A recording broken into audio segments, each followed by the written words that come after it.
এজন ব্যক্তি আছিলে, তেওঁ খুব খাইছিলে, ইমান খায় যে পৰিয়াললৈ বাছে নে নাবাছে তেওঁৰ ভাবিবলৈ সময় নাই, যিমান আছে দি থাক, তেওঁ খাই থাকে। পৰিয়ালৰ মানুহে ভাবিলে যে ই যদি আমাৰ ঘৰত থাকে আমি আটাই গাল মৰিব লাগিব নেখাই বোলে। সেইকাৰণে তাক ঘৰৰ পৰা উলিয়াই দিলে, তই যা ঘৰৰ পৰা। সঁচাকৈ যাব লাগিব নে? অঁ যা। গুচি গ'ল। ভগৱানক স্মৰণ কৰি ঘৰৰ পৰা ওলাই গ'ল যে প্ৰভু কি হ'ব এতিয়া, মোক তুমি ৰক্ষা কৰিবা। এই খোৱাৰ অভ্যাসটোৰ কাৰণে মই চবতে বঞ্চিত, এতিয়া ঘৰৰ পৰা ওলাবলগীয়া হ'ল। আহি এখন আশ্ৰম পালেহি। আশ্ৰমত আহি গুৰুদেৱক চৰণত প্ৰণাম জনাই ক'লে, গুৰুদেৱ মই এই আশ্ৰমখনত থাকিব পাৰিমনে? অঁ পাৰিবা।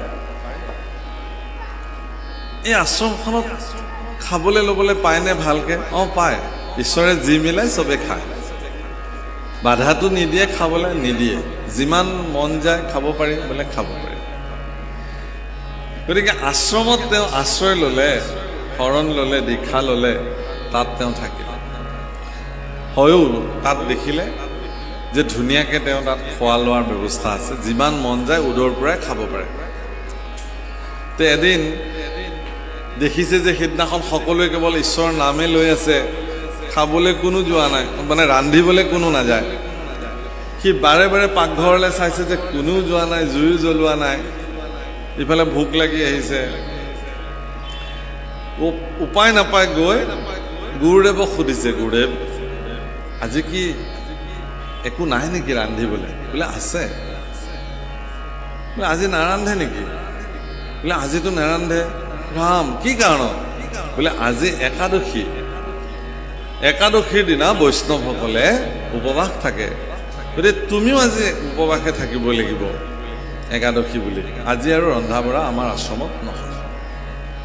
গুৰুদেৱ মই যদি আজি একাদশী ব্ৰত পালোঁ, মই দ্বাদশী নেদেখিমেই, মোক আৰু আপুনি দ্বাদশীলৈ নেদেখিবই, আৰু অৱস্থা মোৰ শেষ হৈ যাব। কোনো পধ্যে মই এইটো কাম কৰিব নোৱাৰিম, গতিকে মোক যেন তেন মোক কিবা ব্যৱস্থা তুমি কৰি দিয়া। গুৰুদেৱে বোলে বা এইটো সৰ্বনাশ হ'ল, কিবা কথাত যদি মৰি যায় খাবলৈ নাপায়, ভোক জ্বৰ উঠি বেয়া হৈ যাব কথাটো। সেইকাৰণে কৰিলে কি, বোলে ভঁৰালৰ পৰা চাউল দাইল কিবা কিবি দি ক'লে এইখিনি লৈ তুমি নৈৰ পাৰলৈ যোৱা, তাত তুমি ৰান্ধিবা নিজে, আমাৰ আশ্ৰমৰ ভিতৰততো নহ'বই, তাত ৰান্ধিবা, প্ৰভু ৰামৰ চৰণত ভোগ লগাবা, তাৰপিছত খাবা। আহিলে একোতো নাজানে, ৰান্ধিবও নাজানে, চব একেলগে দি পেলাই সিজাই দিছে, চব দি আৰু মুঠতে পেট ভৰিব লাগে। এতিয়া গুৰুদেৱে কৈছে যে ভগৱান শ্ৰী ৰামচন্দ্ৰৰ চৰণত ভোগ লগাব কৈছে। প্ৰভু অকল ভোগ শব্দটো আপোনালোকে বেলেগভাৱে নল'ব, ভগৱানৰ চৰণত অৰ্পণ কৰা সকলো দ্ৰব্যকে ভোগ বোলে। আমাৰ বহুতে কয় যাওক প্ৰসাদখিনি আগবঢ়াওকগৈ, প্ৰসাদ আগবঢ়াব আমি নোৱাৰোঁ, প্ৰসাদ মানে কৃপা। ভগৱানক আমি নৈবেদ্য নিবেদন কৰিব পাৰোঁ, ভোগ লগাব পাৰোঁ ভগৱানৰ চৰণত। সেই ভোগ যেতিয়া ভগৱানে দৃষ্টিৰে গ্ৰহণ কৰে, ভগৱানৰ শ্ৰীচৰণৰ পৰা যেতিয়া ভকতৰ ওচৰলৈকে আহে, সেইবাৰহে সেয়া প্ৰসাদ হৈ আহে। বুজিনে কথাটো? সেইকাৰণে প্ৰসাদ বিতৰণ হয়, প্ৰসাদ আগবঢ়োৱা নাযায়, ভোগ আগবঢ়োৱা যায় বা নৈবেদ্য। নৈবেদ্য শব্দটোৰ অৰ্থ আচলতে নিবেদন, ভগৱানৰ ওচৰত নিবেদন কৰা যিয়ে হয়। ভৌগোলিক অৱস্থান অনুযায়ী ভাৰতবৰ্ষত বেলেগ বেলেগ ভোগ আছে। ক'ৰবাত যদি খিচিৰি, ক'ৰবাত মালপোৱা, ক'ৰবাত বাতাচা, ক'ৰবাত খুৰমা, ক'ৰবাত মাখন চঞ্চুপুৰি, মোৱা লাড়ু। আমাৰ ইয়াত বা মহাপুৰুষে কেঁচা মগু, মাহ, কল, নাৰিকল, কুঁহিয়াৰ এইবোৰ দিলে ভগৱানক ভোগ হিচাপে, যি নহওক পৰমান্ন। গতিকে তেওঁ যি ৰান্ধিলে সেয়া ভগৱানৰ চৰণত অৰ্পণ কৰিলে, ভোগ হ'ল। কেনেকৈ ভোগ আগবঢ়াব লাগে সেই মন্ত্ৰটো তেওঁ নাজানে। আচলতে ভগৱানক ভোগ আগবঢ়োৱাৰ মন্ত্ৰ এটা আছে, সেই মন্ত্ৰটোৰ অৰ্থ এইটোৱেই যে হে ভগৱান, সকলোটো তোমাৰে, তোমাৰ বস্তুকে তোমাক অৰ্পণ কৰিছোঁ, বাছ এই ভাৱনাৰে ভগৱানক দিব লাগে। সকলোৱে দিব পাৰে, প্ৰভুসকল মনত ৰাখিব যে মই পাৰিমনে, এনে সংকোচ মনত নানিব।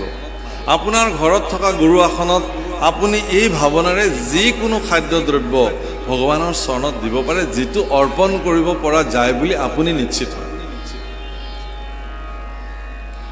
আগবঢ়ালে, ভোগখিনি আগবঢ়াই দিছে। এইটো আচলতে বৃন্দাবনৰ ঘটনা। ভোগখিনি আগবঢ়াই দি পেলাই তেওঁ গাইছে, প্ৰভু ৰামা প্ৰভু रामा मेरे भोजन को भोग लगाओ। প্ৰভু আহা, মোৰ ভোগটো তুমি লৈ লোৱা। নাহে নাহে ভগৱান।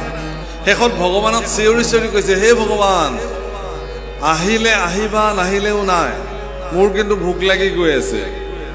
আৰু তুমিও ক'তো খাবলৈ নোপোৱা, এইটোও ঠিক। আজি ক'তো তোমাৰ কাৰণে নাই। আজি একাদশী পালন কৰি আছে ভক্তবিলাকে, ময়ে একমাত্ৰ ভক্ত যি ৰান্ধিছো আৰু তোমাক দি আছো। গতিকে তুমি লঘোণে থকাতকে ইয়ালৈ আহা, সোনকালে মোৰ ভোগ তুমি গ্ৰহণ কৰা।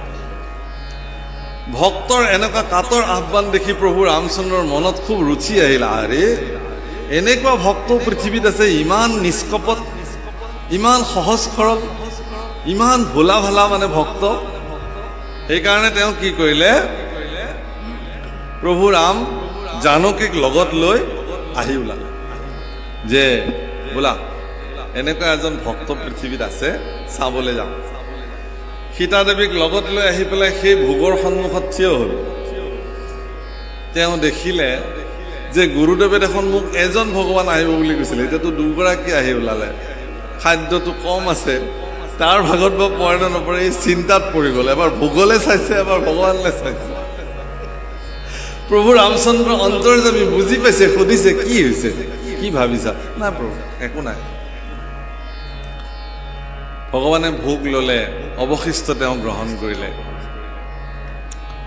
তাৰপিছত কৈছে প্ৰভু, অহাবাৰ একাদশীত যাতে ইমান মাতিব নালাগে, মোৰ বৰ ভোক লাগে, সোনকালে আহিবা।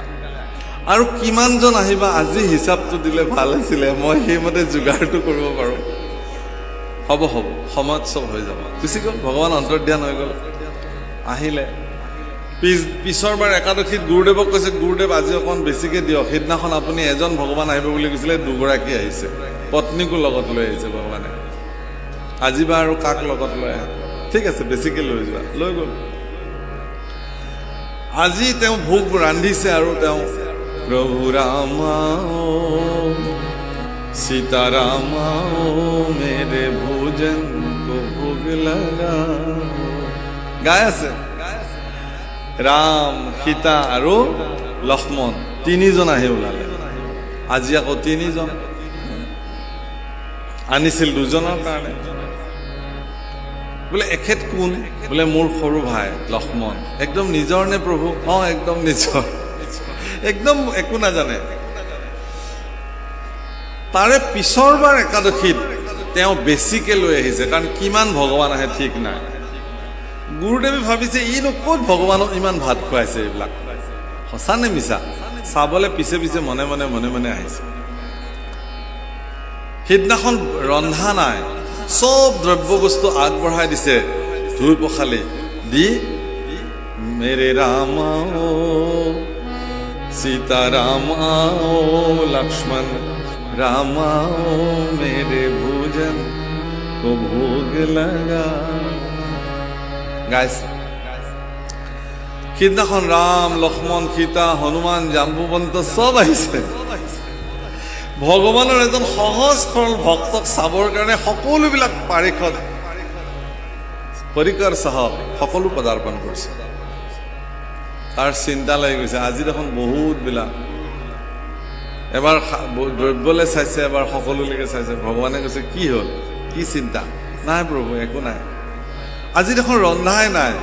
নাই প্ৰভু, কিমান আহে ঠিক নাই নহয়, নিজে নিজে ৰান্ধি খাওক আৰু আপোনালোকে, মই আৰু কি ৰান্ধি থাকিম ইমান। ভগৱন্ত পুৰুষ প্ৰভু ৰামচন্দ্ৰই তেওঁৰ নিজৰ পত্নী জগত জননী মা সীতাক তেওঁ ক'লে, যোৱা তুমি ভোগ নিৰ্মাণ কৰা। আপোনালোকেতো জানেই, সীতাই নিজ হাতে ৰান্ধিব, অক্ষয় ভঁৰাল হ'ব, যিমানে খালেও শেষ নহয়। যে পৃথিৱীত এজন ভক্তৰ প্ৰাৰ্থনাত স্বয়ং জানকী নিজ হাতে অন্ন ৰান্ধিবলৈ লোৱা খবৰ পায় দেৱতা গন্ধৰ্ব কিন্নৰ তেত্ৰী চব আহি উপস্থিত হৈ গ'ল এক বিন্দু প্ৰসাদ পাবৰ কাৰণে অকণমান প্ৰসাদ প্ৰভু ৰামৰ পৰা পাবৰ কাৰণে তেওঁলোক আহি তাত হাজিৰ হৈছে উপস্থিত হৈছে গতিকে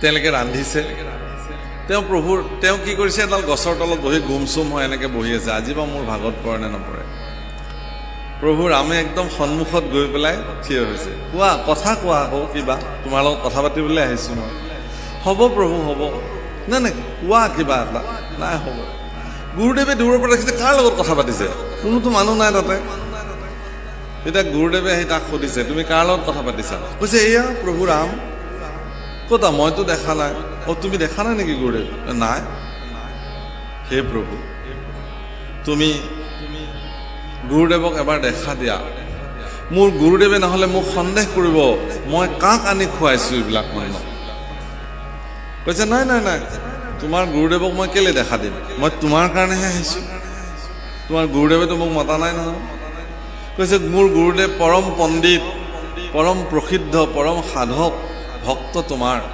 তুমি দেখা দিয়া না এনেকুৱা পণ্ডিত বহুত আছে এনেকুৱা সাধক বহুত আছে চবে মাতিলেতো মই নাহোঁ তুমি মাতিছা মই সেইকাৰণে আহিছোঁ তোমাৰ ওচৰত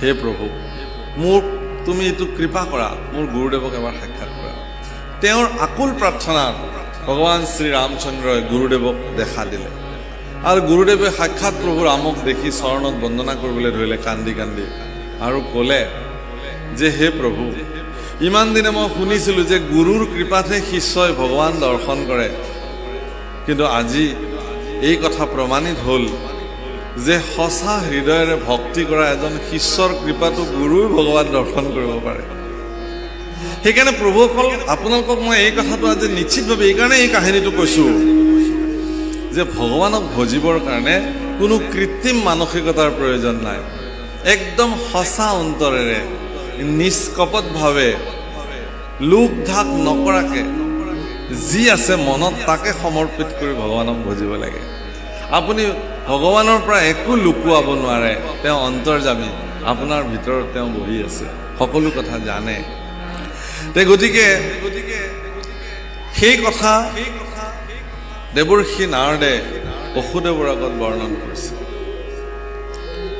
হীৰা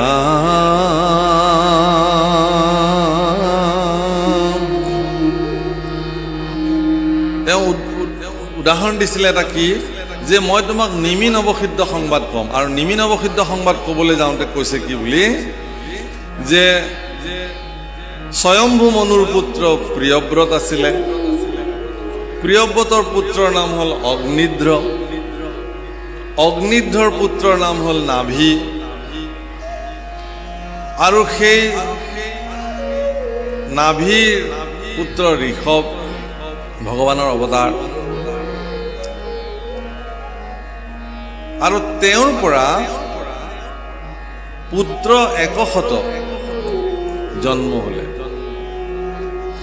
এতিয়া সেই সমূহৰ ভিতৰত বিভাজন কেনেকৈ হৈছে ইয়াত কৈছে আৰ শ্ৰেষ্ঠ ভৈলা ভৰত পৰম ভাগবত যাৰ নামে খ্যাতি যিটো ভাৰত বৰিষ সেই তেওঁলোকৰ পুত্ৰসমূহৰ ভিতৰত শ্ৰেষ্ঠ পুত্ৰগৰাকীৰ নাম হ'ল ভৰত যাৰ নামেৰে ভাৰতবৰ্ষ খ্যাতি হৈছে হে ৰাম দেখিলা বিষয় সুখ বিস্তাৰ সদৃশ তৰুণ কালতে মাধৱক মনে ধৰি তপোবনে কচিতে আৰাধিলা হৰি ৰাম তিনি জন্মে লভিলন্ত ভগৱন্ত গতি আউৰ নৱজন ভৈলা নৱদ্বীপপতি তেওঁ গোটেই জীৱন পৰৱৰ্তী সময়ত গৈ তেওঁ তপস্যা সাধন কৰি অৰণ্যত সাধক হৈ থাকিল আৰু 9গৰাকী 9খন বৰ্ষৰ একো একোজন পতি তাৰমানে ৰজা হ'ল তেওঁলোক হে ৰাম একাধিক 80 জন ভৈলা দ্বিজ প্ৰায় থাকিলালো কত কৰ্মকাণ্ড প্ৰৱৰ্তাই 81 জন কৰ্মকাণ্ড ব্ৰাহ্মণ হ'ল তেওঁলোকে কৰ্মকাণ্ড প্ৰৱৰ্তালে জগতত কিমান হ'ল 81 আৰু সিফালে 10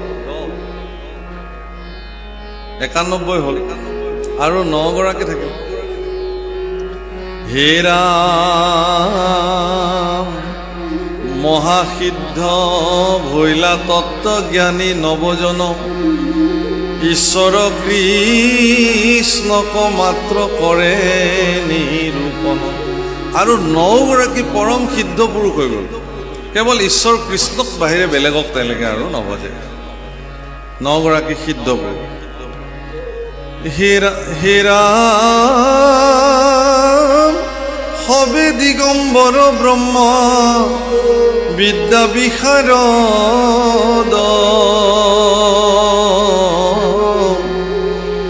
শুনাতা সম্বাৰ নাম হুয়ানি শবদ আর কবি হবি অন্তরিক্ষ পিপ্পলায়ন আবির্ভূত্র নামে আর ঋষভ নন্দন প্রবুদ্ধ দ্রমিল কর ভাজন সমস এহি নবসিদ্ধ সদা নেৰে হৰিযশ এই 9 গৰাকী কবি হবি পিপ্পলায়ন সম কৰভাজন এইসকল এই 9 গৰাকী সিদ্ধ পুৰুষ এওঁলোকে কাপোৰ নিপিন্ধে দিগেই তেওঁলোকৰ বস্ত্ৰ সেইকাৰণে দিগম্বৰ তেওঁলোক আৰু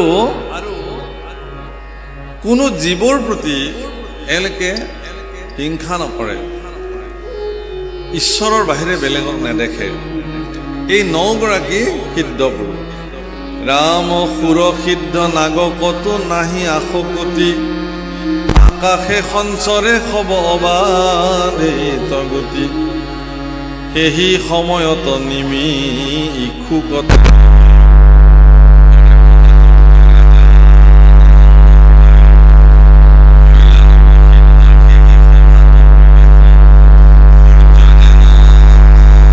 জলে খবে দিগম্বৰ বেশ হে ৰাম তা সম্বাক দেখি আতি সচকিত মতি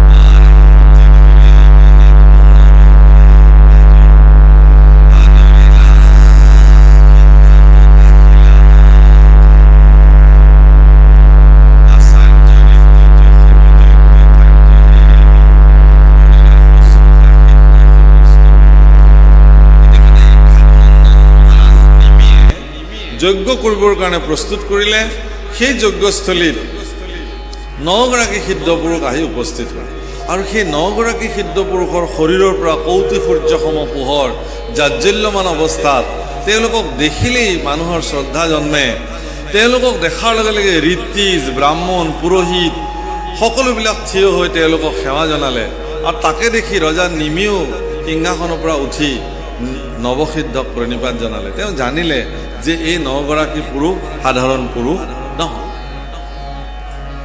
প্ৰভুসকল ইয়াৰ পিছত তেওঁলোকে 9 গৰাকী সিদ্ধ পুৰুষৰ পৰিচয় মহাৰাজে প্ৰাপ্তি হ'ল আৰু 9 গৰাকী পুৰুষকে ৰজাই 9টা বিশেষ প্ৰশ্ন নিবেদন কৰিলে আৰু এই 9টা প্ৰশ্ন সম্পৰ্কে যিসকলে জানে তেওঁলোকে সমগ্ৰ শাস্ত্ৰৰ তত্ত্ববেত্তা হিচাপে পৰিচিত ইয়াৰে ভিতৰত প্ৰথম প্ৰশ্নটো কি জানে মই সামৰি আহিছোঁ চমুৱাই আহিছোঁ সেইকাৰণে প্ৰথম প্ৰশ্নটো হ'ল আত্যন্তিক সুখ কি আত্যন্তিক সুখৰ উত্তৰ ইয়াতে কি বুলি দিছে ভয়হীন হৃদয়খনকে আত্যন্তিক সুখ বোলে কেতিয়া হয় ভয়হীন হৃদয় যেতিয়া মানুহে ঈশ্বৰৰ অভয় চৰণত সমৰ্পিত কৰে নিজকে যাক শৰণ বুলি কয় ব্যৱস্থা অভয় চৰণে শৰণ পখিলো হৰি হৰি হৰি হৰিয়ে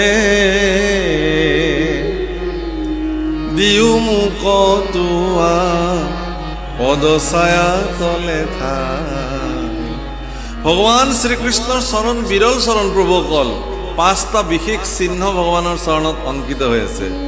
ধ্বজ এখন পতাকা, বজ্ৰ ইন্দ্ৰৰ হাতত থকা অস্ত্ৰ, অংকুশ হাতীক চলোৱা অস্ত্ৰ, যৱ এডাল ধানৰ শিৰ আৰু পদ্ম এটা পদুম ফুল।